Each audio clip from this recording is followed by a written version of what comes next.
how you doing? My name is Ryan Wolfington with the Wellness Experience by Kroger.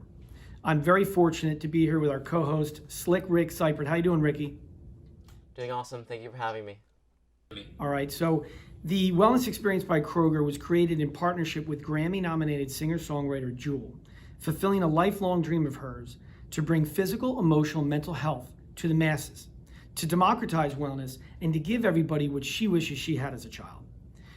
Today, we have one of the greatest artists of all time in theater, film, and music and television. This gentleman is not only best-in-class, masterclass teacher and artist, but he is a philanthropist and a perfect example of what Jewel is trying to showcase. That people have not only become successful in their work experience, but in their lives as human beings, as lovers of life. And I want to introduce, and before we introduce our guest, Ben Vereen, I want to show a reel that shows Ben's career. So if you can roll that off, I would appreciate it.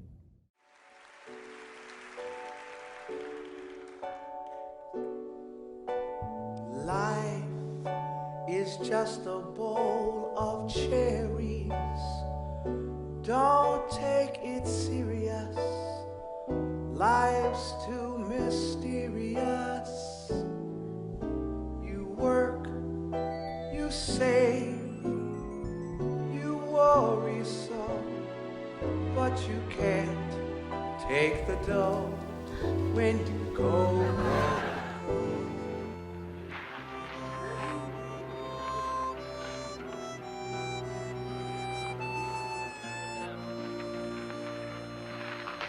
Well, at least you free. Live and laugh, laugh and laugh. Wait. Come on. At it all.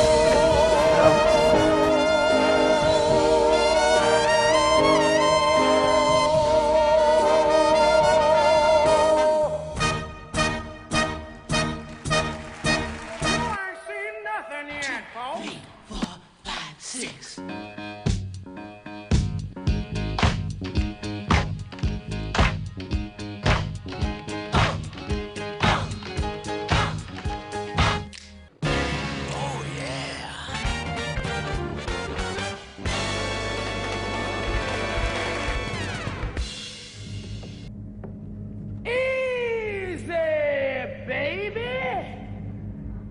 You're on the ride.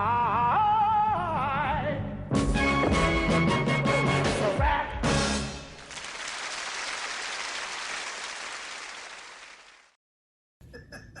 It's great to have you here, Ben. Great to be here. Emmy Award, A while. Emmy Award-winning actor, philanthropist, Tony Award winner. You've done some extraordinary things. You definitely come from a genre of artists that do it all. You don't really see that as much anymore. Being on stage for me is like my church. I remember when I first went into the theater, and I just came out of seminary, a school to go to become a minister. And they asked me, said, why did you do that? I said, I just shift, nothing's changed. I just shift my pulpit. That's all. And I'm still dealing with that same spiritual aspect. You know, we are blessed to be doing what we're doing, affecting people's lives, changing people's lives, inspiring them, giving them depth in order to go themselves and unite with that inner spirit. If they hear, if they listen, if they feel. And I often tell people, I don't want you to hear me. I want you to feel me. Feel what I'm saying to you. And then when I know that the feelings are there, then you'll carry it to the next level. And a lot of people have done that for me. My career has been blessed with people who have touched my life and brought me to the next level, to where I am today, and I'm still going. There's a lot of tragedies along the way, but you know, you get up and you move on. It's just today. Some of them are devastating, but you get up and you move on. Life is good. I mean, one thing when they told me, oh my God, we're gonna be able to interview Ben Vereen, I was like, wait a minute. The man with the twinkle in his eye? Like every single, literally, if you look at that reel, there's like a smile in your eyes. And it's very unique. You don't see that very often. You know, you've gone through a lot of challenges. I mean, I read heart attack in the 50s, in your 50s, diabetes, loss. How do you Yes. keep that? How do you keep that smile in your eyes? I have a friend of mine. I say, how do you feel today? He says, I'm above ground. If I'm above ground, that's the beginning of a great day. It depends on your mental focus on how you approach a day. You know, you meditate. Mhm. Getting the mind right, getting the consciousness right. It's about that mantra that we constantly go over and over. My guru, Ram Das, he also used Ram, Ram, Ram, Ram, Ram as a mantra. Or you can use Christ, Christ, Christ, Christ, Christ, or Jesus, Jesus, Jesus, Jesus, Krishna, Krishna, Krishna, Buddha, Buddha, Buddha. Whatever you need to keep you focused and to lift you up. There are mornings I get up and I don't feel like saying Buddha, Buddha, Buddha, Jesus, Jesus, Jesus. But there's something within me that if I stop and allow it to have its seat in my heart, then my day is a better day. And what's so beautiful about each day is that you meet people that affirm where you are that day. The blessings come, they come. We got to be open, awake, alive, and aware in order to have that. It's a beautiful thing. And that's what I find that I have to do for myself. You know, we're in a pandemic right now, and I've gone through, the pandemic is nothing compared to what I've been through in the past month or two. I lost my son. And that's a devastating thing. It's the third time I've been to this place. And it is devastating, but you know, I say, at least I had them for this period of time in my life. I am so blessed. And for that blessing, I must go on. I must give to my world. I must give to the Republic. I must give. That's why I'm here to serve. We're here to serve one another. You know, I lost my father, and it's interesting. It's like I almost feel I'm as connected, or even more connected in some ways than I was before. When you give, are you feeling a connection to your son and to the people that you've lost? I mean, how are you dealing with how do you connect? How do you stay connected to the people you love when they move on? Through prayer and meditation, I carry them with me. I carry my son's. I have an urn which I carry with me at all times to remind me, you know, that there's a hole in my heart, and now I've got to fill it with love. I've got to fill it with love. And you get up every day and you plant seeds of love, and it comes back. It's tough. You know, something called life. Life. But it's ups and downs. But you know something, the downs only make you stronger for the ups. Well, you're demonstrating to me. You're demonstrating the willingness to love, regardless of the circumstances. And I think the universe gives those challenging things to the people that they know. Okay, I can take their love to another level. Yes. Because not many people can love, you know, some of the things you've had to endure. And I can tell you now, I kind of understand why, you know, in every scene that you did. I mean, Roots. It's probably the most transformational piece of art that's ever been created. You know, and I look at your career in the 70s and 80s and 90s, and you're breaking barriers over and over and over again at a time when that was not easy. What was the difficulty in that, and how did you do it? Don't say no. You get up every day and you don't say no. You say, yes, I'll go. Send me. I will go. And you go. And whatever happens, happens, but you are prepared for whatever happens because you said, I will go. And once you go, you're there. Ain't nothing to do but to do it then. Is there one person in your life that's impacted you the most that you're just like, oh my gosh? A woman named Vereen, my mother. When I wanted to say no, she wouldn't let me say no. She didn't have much of an education. She had a fourth grade education. She worked as a maid. She worked around Brooklyn. She finally bought a home. She had determination for me that I didn't have for myself. She saw a vision that I couldn't see for myself. I don't know, she was sending me off to dance school. The next thing I know, I was a high school of performing arts, and I was with these kids who were in the arts. She knew nothing about the arts, but she knew she wanted something more for her child than what she had. And so she worked towards that. She had 2 or 3 jobs. She saw to it that Bunny, she called me Bunny, had a new suit every Easter.